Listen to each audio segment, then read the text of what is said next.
translocación o a que algún virus se añadió a estos genes. O, como dijeron hace ratito, a la amplificación. Entonces, los tipos de oncogenes que pueden existir son básicamente cada uno de los pasos que vimos anteriormente ya 2 veces en la vía de transducción de señales. Podemos tener factores de crecimiento que no necesariamente nos generan un cáncer. Ahí sí que los factores de crecimiento son más bien como para neoplásicos, porque esos se generan en otro órgano. Factores de crecimiento que nos estén estimulando al receptor a que mande la señalización para que se produzca alguna proteína, alguna célula de nuestro cuerpo. ¿Okay? Luego tenemos los receptores del factor de crecimiento, y ahí sí tenemos un ejemplo claro y he estudiado, que es el HER2. El HER2 en cáncer de mama es un receptor que cobra importancia porque es un receptor que se activa normalmente en las células. El problema en cáncer de mama es que el HER2 se encuentra amplificado. ¿Por qué? Puede haber varias razones de la amplificación. Una, porque hay una duplicación en esa área del gen que codifica para HER2. Otra, porque haya cambios epigenéticos. ¿Se acuerdan? Generalmente estos protooncogenes se encontraban hipermetilados y al quitar grupos metilo empiezan a amplificar sus funciones. Entonces, ese tipo de mutaciones pueden ocasionarlas. Otra de los receptores son los receptores tirosinquinasa, que se encuentran activados constitutivamente. YAC2 es uno de ellos en algunas neoplasias hematológicas como policitemia vera, o sea, estar haciendo mucha sangre siempre, o BCR-ABL, la del cromosoma Filadelfia, en la leucemia mieloide crónica. Son ejemplos de receptores que se encuentran siempre activos y que por lo tanto siempre van a estar mandando la señal de crecimiento.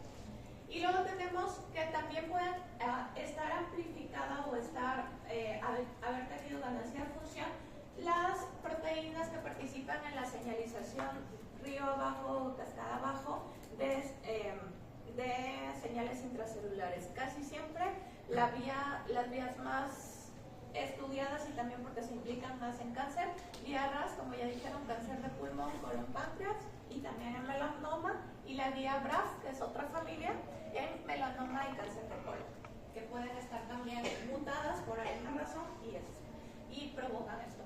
Las proteínas, una vez que ya terminamos toda la vía, las proteínas que se encargan de avisar o unir la señal al DNA, como el CEMIC, que está presente, es una proteína que cuando está mutada está presente en algunas neoplasias hematológicas y también en melanoma. Y por último, BCL2, que creo que ya lo había mencionado algunas clases atrás, como un factor de ciclo celular, ya hasta acá, después, en los linfomas. Entonces, esto ya más o menos se los dije. ¿Cómo se convierte un protooncogen, que era bueno, que me ayudaba a crecer, en un oncogen? Hay varios mecanismos. Lo primero es que haya una mutación puntual. Por ejemplo, en la vía RAS son mutaciones puntuales, lo que provoca que tengan una ganancia de función en la vía y que por lo tanto siempre estén mandando señales para que haya crecimiento. Las translocaciones pueden ocasionar también protooncogenes. ¿Qué ocurre con las translocaciones? Al cortar un pedacito de un cromosoma y pegárselo en otro cromosoma, que normalmente no era el inicial, lo que ocurre es que se forman proteínas de fusión, es decir, la parte terminal de un gen traslocado con la inicial de otro, al juntarse las dos, hacen que se active y que se cree una nueva proteína que antes no era fisiológicamente activa, y entonces esta nueva proteína funciona como un factor de crecimiento. ¿Okay? Y el ejemplo más típico es el cromosoma Filadelfia, cuando cuando se juntan BCR y ABL, proteínas que normalmente estaban cada uno en su cromosoma y que funcionaban como factores de crecimiento por separado, al juntarse producen la activación constitutiva de un receptor y funcionan como un protooncogen. Y luego tenemos la mutagénesis insercional. Como dijimos ayer, había unos virus implicados y el ejemplo más clásico es el virus de papiloma humano, que es capaz de acoplarse a la secuencia del DNA y de producir mutaciones que dentro de todas sus funciones, por un lado me llevan a anular a los genes supresores tumorales y por otro lado me llevan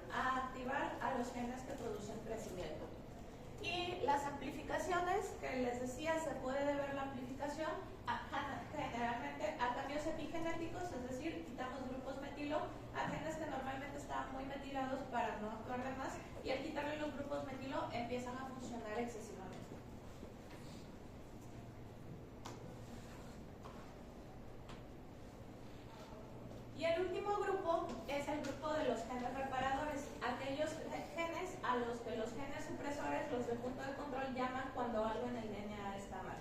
Si se acuerdan, era una maquinaria de prácticamente las mismas enzimas, que activan las mismas enzimas que utilizamos para la síntesis, es decir, nucleasas, tenemos otra vez ligasas, tenemos otra vez polimerasas, que me ayudan sobre todo, básicamente, a cortar las partes del DNA que no sirven y volver a sintetizar ese pedacito. Entonces, la inestabilidad en estos genes reparadores pues va a provocar que, aunque la célula esté mal, no se pueda llevar a cabo la reparación celular. Y otra vez, doble hit. Si un gen reparador no sirve, va a haber más células mutadas, pero teóricamente el gen supresor tumoral lo tiene que llevar a apoptosis, y por eso les decía, siempre tiene que haber dos mutaciones. Una sola por sí misma no es capaz de provocar cáncer. Entonces, en conjunto con una segunda mutación, ahora sí se provoca cáncer. Y algunos de los cánceres más sonados por genes reparadores, pues es el cáncer de mama. Cáncer de mama, en donde están implicados dos genes reparadores, que son el BRCA1 y BRCA2, que cuando no funcionan esta mutación puede adquirirse una vez que el adulto es mayor por diferentes términos, ya sean ambientales o de estilo de vida, y también que generalmente ocurre en edad adulta, por eso las mujeres después de los 50 años pueden tener mutaciones en estos genes. Pero también puede ser parte de los cánceres hereditarios, es decir, que alguien ya de nacimiento tenga esta mutación y entonces a edad mucho menor que lo que es normal presentar un cáncer de mama que tiene el riesgo de ser bilateral en función de si el segundo hit, porque ya tenemos un hit de nacimiento, si el segundo hit afecta localmente o sistémicamente al cuerpo. ¿Sí se entiende eso? Ayer se me acercaron por lo del cáncer bilateral que les decía. Simplemente la teoría es, ya naces, todas las células de tu cuerpo ya tienen un gen que te da susceptibilidad al cáncer de manera natural en todo tu cuerpo.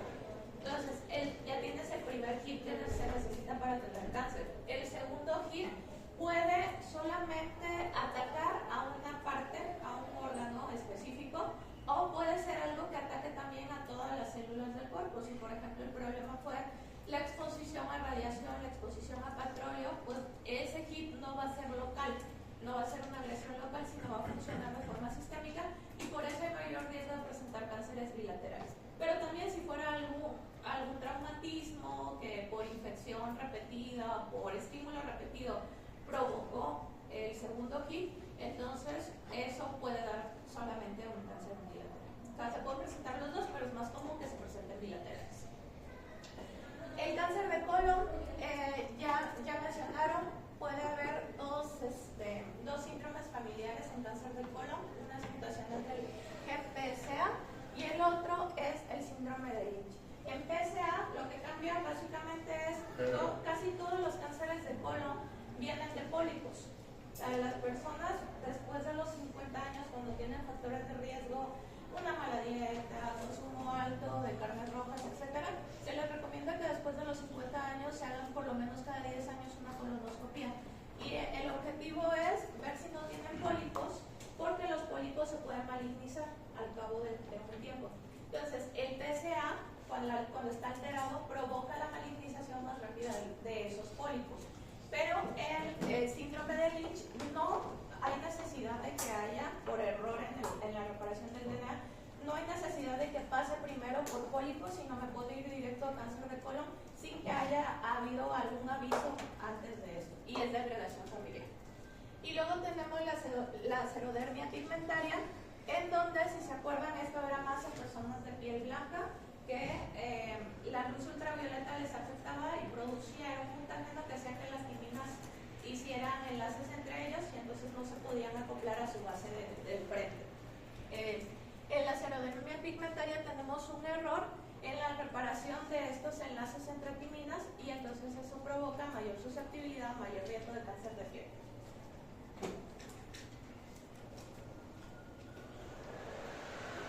Entonces, los genes de RCA son genes que generalmente pueden actuar en puntos de control. Principalmente actúan en el punto de control entre G2, el paso a la mitosis, para reparar lo que se haya encontrado mal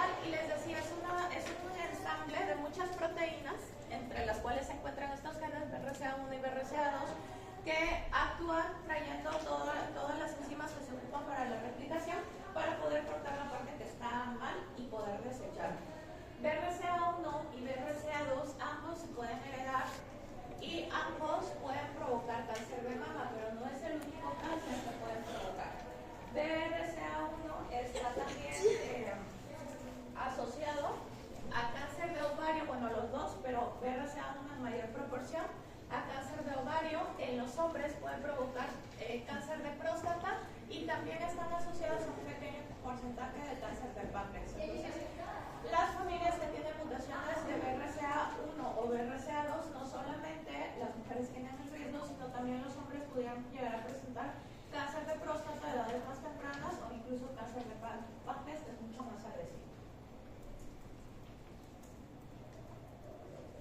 Y este es nada más como un resumen de algunos de los genes que ya les hemos mencionado. ¿Cuáles son, bueno, qué tipo de genes son, si son supresores o son reparadores? ¿Cuál es la función y cuáles son los cánceres que llegan a causar en caso de que se presenten? Ahora, por este pequeño porcentaje de personas que pueden llegar a tener cáncer hereditario, está la disponibilidad de pruebas genéticas.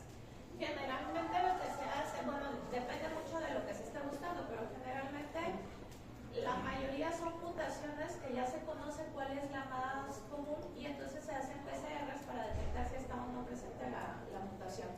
Entonces, la realización de pruebas genéticas no es un estudio que se recomiende como a todas las personas y voy a ver si tengo riesgo de cáncer de mama y entonces todo el mundo que tenga acceso monetario se lo puede hacer, sino también tiene que tener ciertos parámetros. ¿Por qué? Porque no hacérselos a todos como camisa.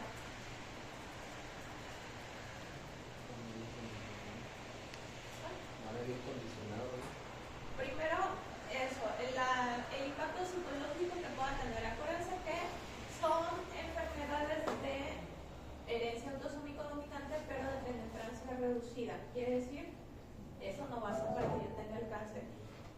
La parte buena es, si yo sé que tengo predisposición, me voy a cuidar más, ¿no? O sea, voy a cuidar mi estilo de vida, voy a hacer las cosas que se recomiendan para reducir riesgo. La parte mala son las consecuencias psicológicas que puede tener en el paciente, sobre todo mayor riesgo de ansiedad, depresión, o incluso un paciente que ya tiene estos problemas y decisión suicida, pensando que prefiero eso antes de padecer algún tipo de cáncer.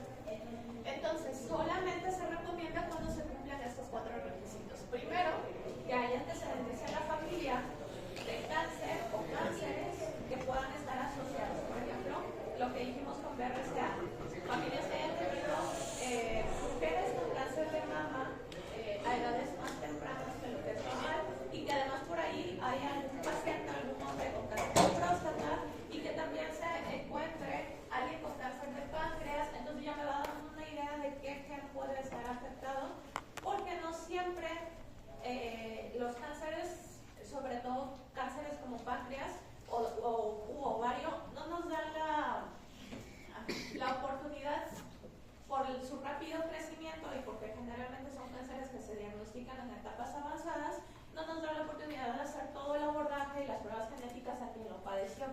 Pero si hubo el antecedente o relación familiar de cáncer, entonces vale la pena acercarse a recibir consejos genéticos.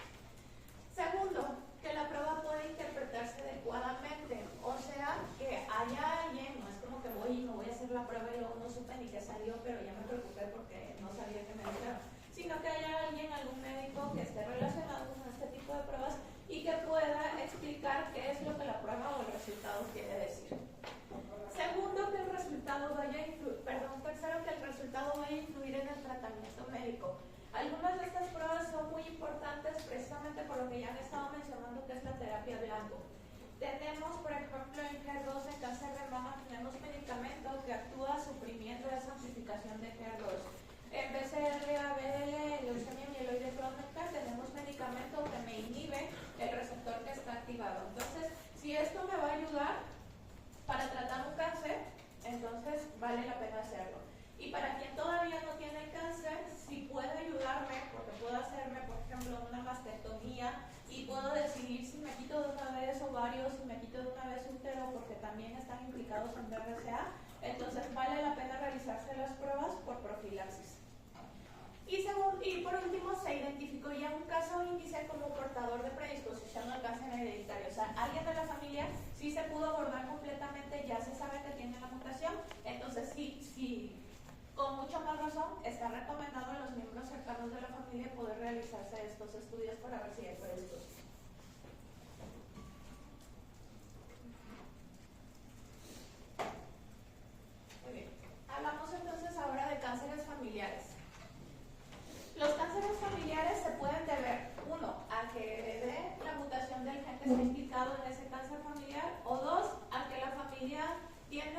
hábitos de estilo de vida similares, están en el mismo ambiente y entonces como que comparte factores de riesgo. Y esto es muy común, por ejemplo, en áreas que hay mucha exposición, en zonas petroleras que siempre están como en contacto con petroquímicos, en zonas de personas que se dedican a la agricultura o ganadería. De hecho, es muy común, por ejemplo, en las personas que se iban, las familias que se iban a Estados Unidos y literal les pasa, no sé si les pasaba, me va puro adulto mayor así, o todavía les pasa en la avioneta rociando el pesticida o el insecticida, tienden a tener cáncer todos, pero es sobre todo por el factor ambiental que hay. Entonces, no siempre el que haya mucho cáncer en una familia se debe a que necesariamente sea hereditario. Y ahorita me acordé, cuando estaba haciendo la residencia, yo la hice en Guadalajara, hematología, había una zona de Colima que no tenía hematólogo, entonces como que nos llegaban pacientes de esa zona. Y había un poblado que literalmente, cada que venían a quimio, venían camioncito de gente de la misma población y eran casi todos vecinos. Entonces, por ahí alguien del Centro de Investigación Biológica de Occidente en Guadalajara, pues se interesó en, o sea, no son familia, no son, ¿qué es? Resulta que era una zona que se dedicaba a sembrar limones. Entonces, era como que el tipo de químicos que utilizaban había contaminado su arroyo, su agua, y era el agua que estaba contaminada, lo que estaba provocando cáncer desde niños hasta personas adultas. Entonces, por eso es tan importante como que los estudios ambientales en conjunto con la clínica en este tipo de situaciones. ¿Cómo puedo empezar a sospechar que algún cáncer es hereditario?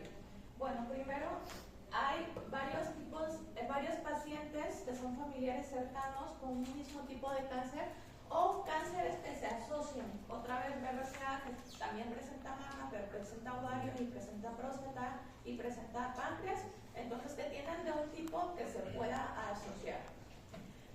Dos, que dos miembros de la familia sufren un mismo tipo de cáncer, pero que ese cáncer es muy raro. Tres, una edad inusualmente temprana. Eso lo decíamos, como ya tienen un kit, pues ya con uno que tengan ambiental es suficiente para presentarlo. Tumores bilaterales en órganos pares o tumores no clonales de carácter multifocal o que se vayan en distintos sistemas del mismo individuo. Es decir, cánceres que se encuentran sincrónicos. ¿Cuáles son los cánceres más frecuentes? Bueno, ya está el 2022. No les cambié la idea. Pero bueno, cáncer de mama y cáncer de pulmón casi siempre están ahí en competencia uno con el otro como número uno. Entonces de repente nos sale pulmón primero, luego mama. Esto a nivel mundial, luego baja mama, pero ellos dos siempre están como que primero. ¿Qué tan frecuente es que haya pacientes con esto? Luego está el cáncer de colon, cáncer de próstata, de estómago, y por allí, aunque en nuestro país está entre los primeros tipos de cáncer, por ahí también figura el cáncer cervicouterino.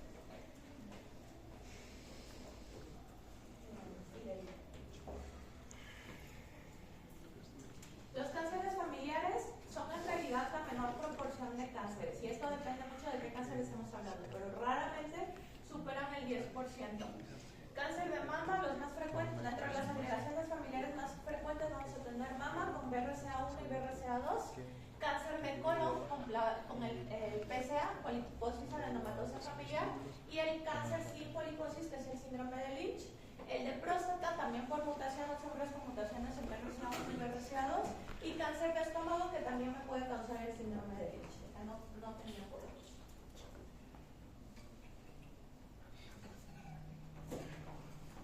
En la poliposis adenomatosa familiar tenemos que es un trastorno autosómico dominante. El gen que se está afectando se llama APC, que es de lesión celular y organización del citoesqueleto.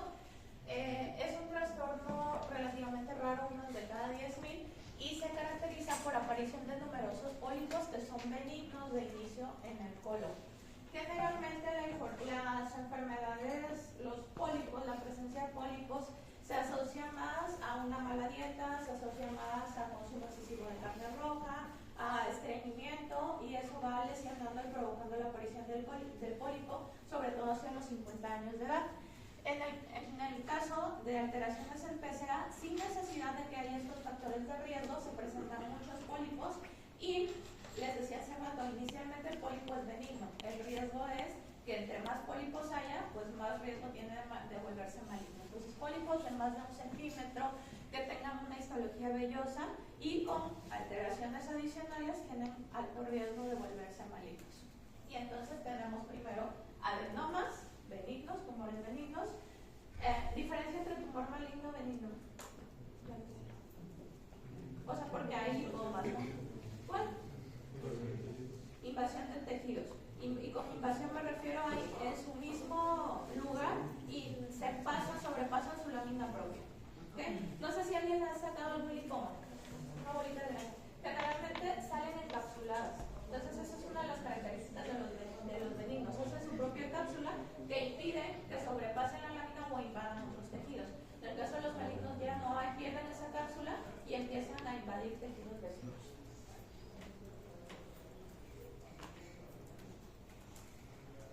Luego tenemos, ese es el APC. Luego tenemos un cáncer que es sin pólipos, que es el síndrome de Lynch. Es una familia de genes reparadores que están implicados en la detección de bucles y errores en el emparejamiento. ¿Se acuerdan cuando vimos, creo que esa clase fue grabada, cuando vimos cómo se reparaban las mutaciones?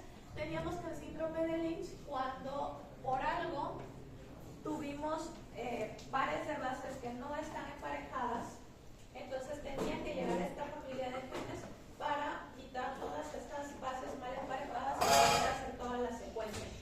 Entonces, lo que tenemos en síndrome de Lynch es que toda esta familia de genes reparadores, o sea, no son todos, sino alguno de los que intervienen en la reparación, está mutado y por lo tanto no puede llevar a cabo el emparejamiento. Y obviamente, como ya les he dicho mucho, pues tiene que haber alguna mutación agregada para finalmente presentar el cáncer. Entonces, va a representar del 2 al 5% del cáncer colorectal hereditario y existe además riesgo de otros tipos de cáncer, como les decía hace ratito, cáncer de estómago, pero también cáncer de endometrio en la mujer y cáncer de ovario.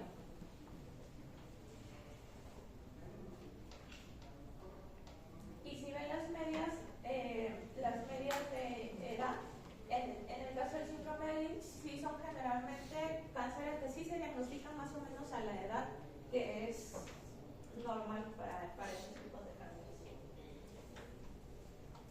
Para la sospecha, existen unos criterios clínicos para saber si vale la pena o no hacer las mutaciones en la familia de genes reparadores, y se llaman criterios de Ámsterdam, que es que más de 3 miembros de la familia tengan cáncer de colon y recto u otros tipos de cánceres asociados como los que vimos, estómago, endometrio, ovario, etc. Y que haya familiares afectados en varias generaciones y que algún caso haya sido diagnosticado temprano. Si se cumplen esos criterios, entonces hay que hacer las pruebas genéticas para la detección.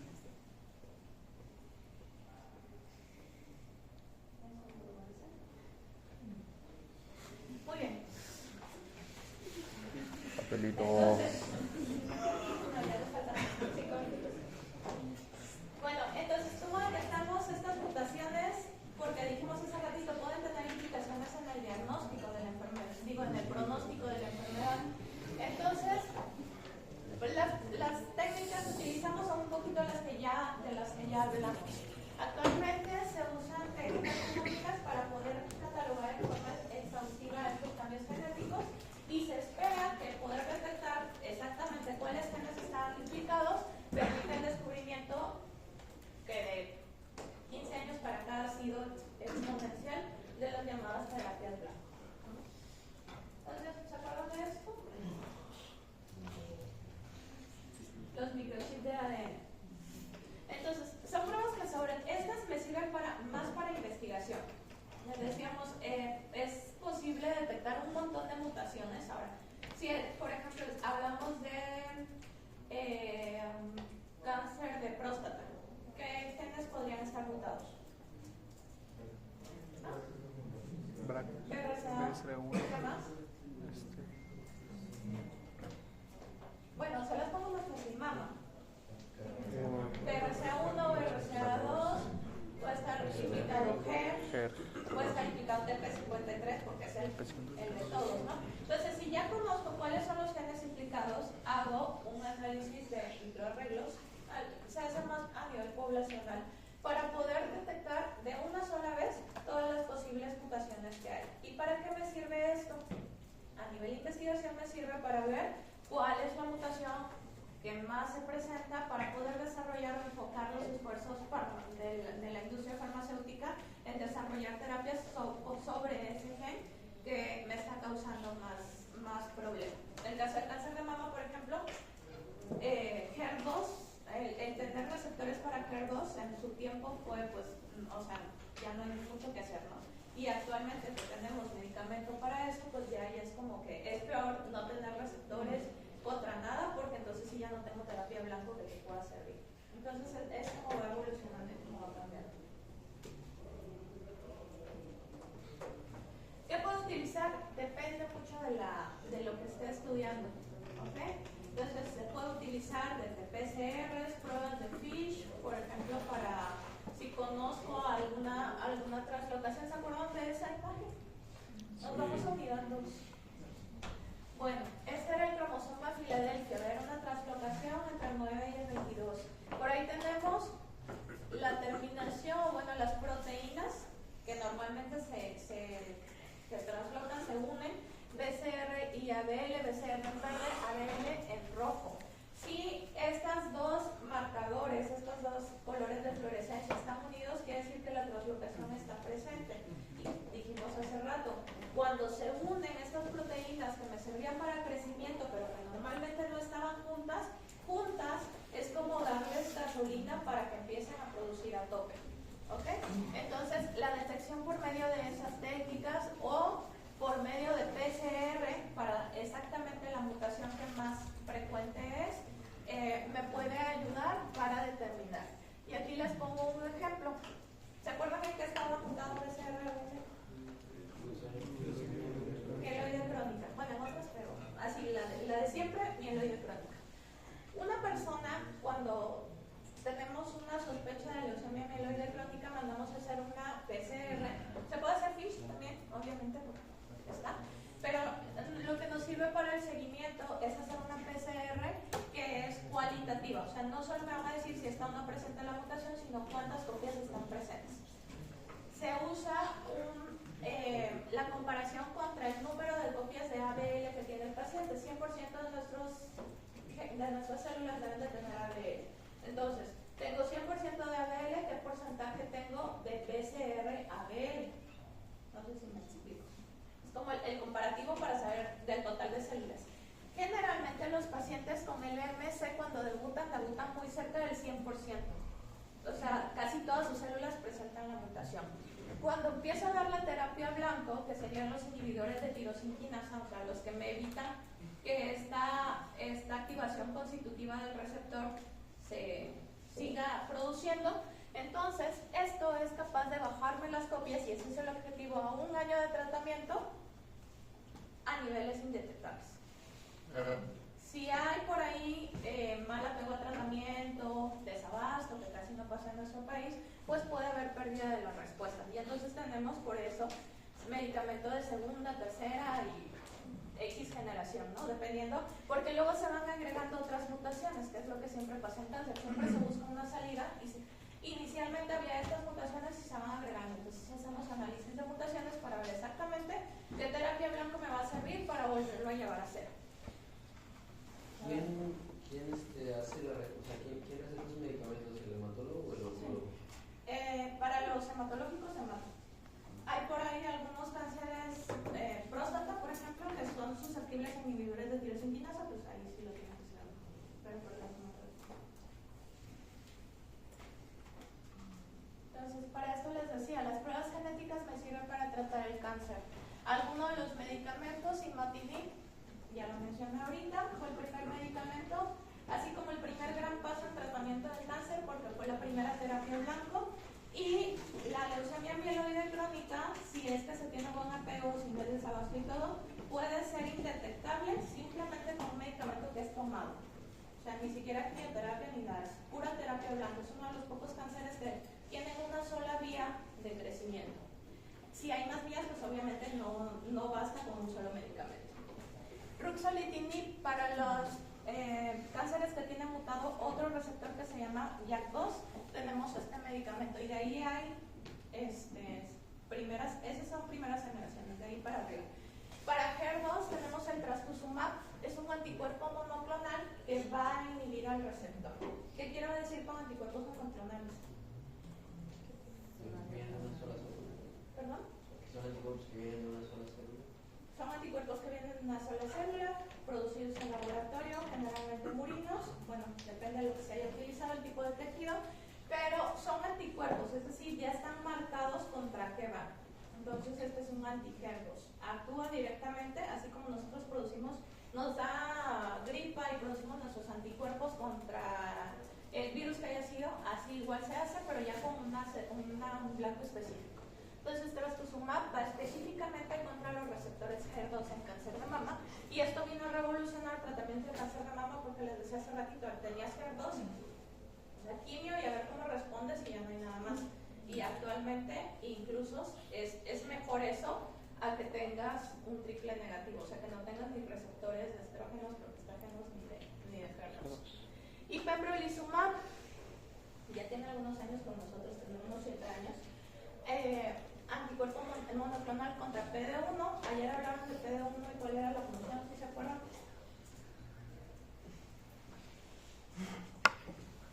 ¿No se acuerdan?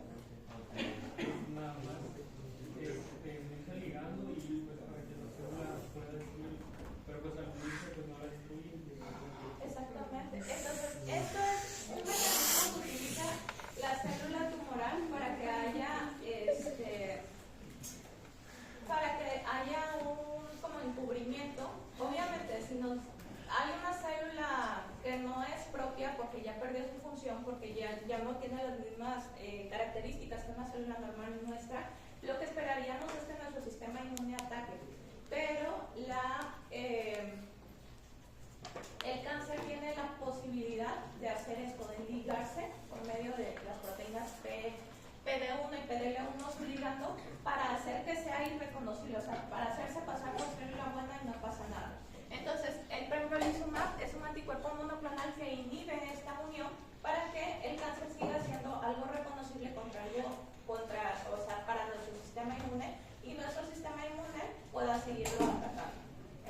Básicamente también pembrolizumab fue otro así super paso en tratamiento del cáncer. Cánceres de todo tipo. Empezó con pulmón, pero luego se fue traspolando a otros cánceres que se consideraba que ya no había nada más que hacer en tercera línea de tratamiento. Empezaron a entrar en ensayos clínicos con pembro con muy buenas respuestas. Y actualmente ya tenemos unas familias dentro de los mismos inhibidores, tanto de PD1 como de PD1. Doctora, ¿cuándo considero dar PD1 o PD1? Depende, ahorita, actualmente, solamente el protocolo como primera línea de tratamiento. Casi siempre, o la gran mayoría de este tipo de terapias, bueno, de estos muy nuevos, están para recaídas. Ahora, porque no basta con que yo le dé un solo tipo, les decía hace ratito, el imatinib, pues, BCR-ABL es la única vía de escape que tiene la célula para crecer. Pero no todos los cánceres se comportan así, la mayoría se comportan así.